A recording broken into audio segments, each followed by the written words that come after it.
a little bit of lingo I want to make sure that we understand here. Um, Ionic versus covalent is what we've been discussing in this chapter. This word molecule, a lot of people use the word molecule like kind of freely to mean like any little thing. So you might hear someone say there's a molecule of salt. That doesn't actually exist. The word molecule refers to something that is covalently bonded.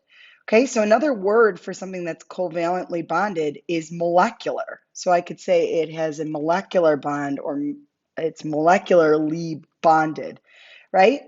Ionically bonded things, if you want to call them by what they are, these are called formula units. So the reason that's because there's ratios, right? There's a 1-to-1 ratio. There's one sodium to every one chloride in the formula unit, and it goes on and on and on, and it makes this crystalline structure. Um, Molecules are individual molecules. CO2 exists individually, and we'll talk about that in a second, what that means compared to ionic bonding. So molecular compounds are made of all nonmetals. So if you look on your periodic table, the nonmetal section is very small. So you might not think these things are too important, but the nonmetal section includes carbon and oxygen and nitrogen, all these things that you've heard of before that make up life. And it's made of all nonmetals that share electrons. And it uses prefixes in its nomenclature. And a prefix is something that comes before the word to indicate how many atoms of each element are in the molecule. Now, this doesn't tend to confuse people until we put it all together. Here's the prefixes. I expect you to know these to memory. Prefix for 1 is mono, 2 is di, 3 is tri, like a tricycle. 4 is tetra, like the game Tetris. 5 is penta, like a pentagon, hexagon, heptagon, octagon, right? These should all sound pretty familiar from math class. And then 9 is nona, and 10 is deca. Sorry, this has moved over. It's nothing special. That's just number 7. These are the prefixes that you'll need to know for chemistry and commit to memory. The only thing I've seen people really screw up here is maybe try to use bi instead of di. So make sure you're using di. And I've seen people instead of tetra, what do they use? They use something kind of funky like, oh, like quad or something like that. That's not what that means. So those are the prefixes.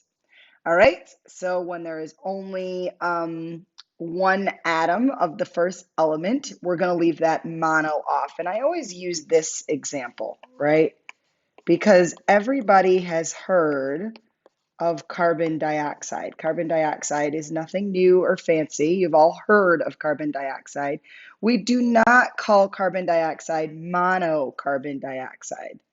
All right, it's just carbon di, and the di means 2, carbon dioxide. So carbon dioxide is CO2. And remember, this is why we leave the word mono off of the first word. And then the second element is always going to end in "ide," which is pretty familiar because we've been doing this kind of all along with ionic bonding. So there is something in the periodic table called the diatomic molecules. The diatomic molecules are composed of 2 nonmetal atoms. I call these the H7 club. So if you will go to your periodic table and look at your periodic table, you can see these right here are the diatomics. We've got the H, and then I call it the H7 club. There they are right there. And the reason I call them the H7 club is because there are 7 of them. And as you can see, they make a number 7. They start at number 7. So this is that H7 club. And what the H7 club means is that they're always going to travel in pairs. Okay, so you're always going to get 2. So H2, N2, O2, F2, Cl2, Br2, and I2. And this should sound pretty familiar, at least for oxygen, right? We have never heard of, O4 or just O by itself. It's always O2. Now, admittedly, there is an O3, but let's talk about that another day. Nitrogen also always travels in pairs. It's always N2. So these are called diatomics. They aren't too important right now in nomenclature, but it's a good idea to introduce them early. Diatomic, you can see, means di, atom, two atom molecules. The thing that makes them interesting in nomenclature is that the name of that molecule is just oxygen. All right, we don't call it dioxygen or anything funky like that. That's just oxygen. The name of this molecule is just chlorine. That's it. That's what you name these. The name of this is hydrogen. So when we say chlorine, we assume it's Cl2. When we say hydrogen, we assume it's H2. That's a diatomic. So let's go through some examples of these. CCl4, the name of this is carbon. Tetra for 4. And then there's chlorine at the end, which means that it's chloride. So the name of that is carbon tetrachloride. Now this one, don't forget, we've got a 2 in it. So we're going to go ahead and call this dinitrogen. And the di is for the 2 there. Trioxide. So there's an oxygen, and there are 3 of them. So the name of that is dinitrogen trioxide. And I wish you could try this on your own, but I've already got the answer up here.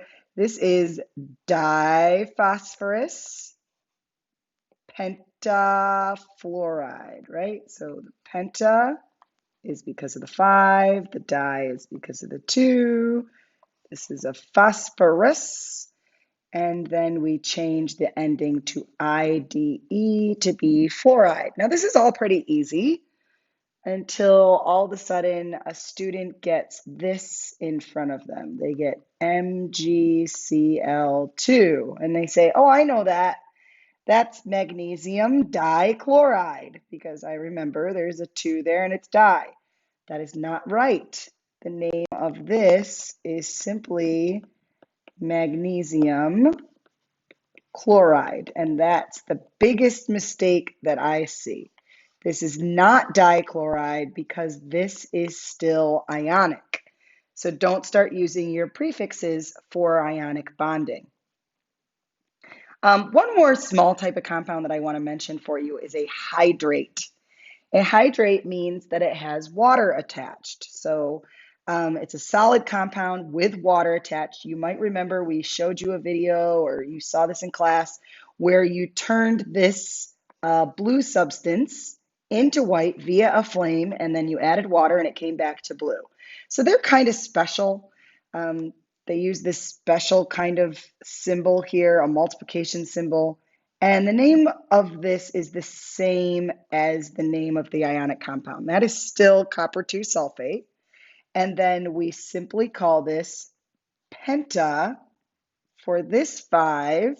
And then we just use the ending hydrate to mean it's attached to water. So it's actually an ionic compound that's attached to water. So as a review, now that you've learned how to name everything, don't forget, ionic compounds contain a metal and a nonmetal, or the polyatomic ions, right? Polyatomic ions, ionic compounds. They're made up of 2 ions together, an anion and a cation, right? They can be reduced. This is a really good thing to remember. They can be reduced. So they have, if you end up with, that means if you end up with Mg2O2, We get rid of the 2's there and we just turn it into MgO,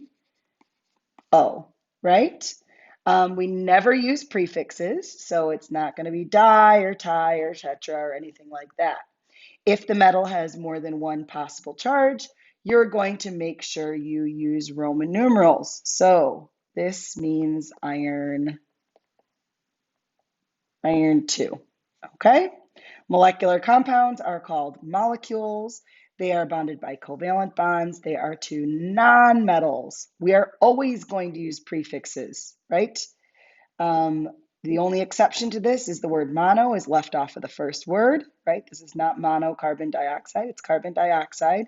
You never reduce these. You do not reduce these. So this does not become this. Instead, this exists, like we said, as a molecule. There are 2 phosphorus and 4 fluorine floating around together in a molecule. So that's why it's not like an ionic bond. They have nothing to do with charges. There's no charges. There's no crisscrossing. There's no polyatomic ions, nothing like that.